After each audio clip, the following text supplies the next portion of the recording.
সৈকত বলেছে ভাইরালে বিয়ে আমি জানি না, বলতে পারবো না কে ভাইরালে বিয়ে করেছে, বাট তাকে আজ পর্যন্ত দেখলাম না। সৈকত বলে, আবার সৈকতই বলে কে আসে চুপ করে থাকে, ওই চুপ করেই রাখে, আর যা পারে তাই, যেহেতু ভাইরাল আছে ও মুখে আমার ফ্যাঁস ফ্যাঁস করলে কথা শুনতে পায়, যা পারে তাই উল্টাপাল্টা বলতে থাকে। কী কারণ আমাকে বদনাম করার জন্য? কিছু বলতেও পারি না, চুপচাপ থাকি, কী করব? কারণ ও যেরকম জানোয়ারের বাচ্চা, ও তেমন জানোয়ারগিরি করে।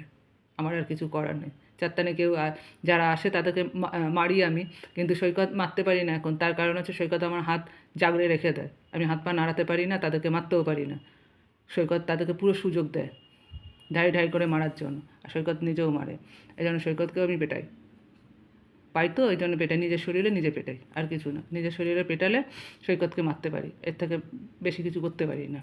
এবার সৈকত জানে কে হেলমেট আছে আর কে কী আছে। আমি কাউকে হেলমেট কাজ পর্যন্ত দেখলাম, একদিন দেখেছি, সেই থেকে helmet helmet helmet helmet helmet helmet helmet বলেই চলেছে।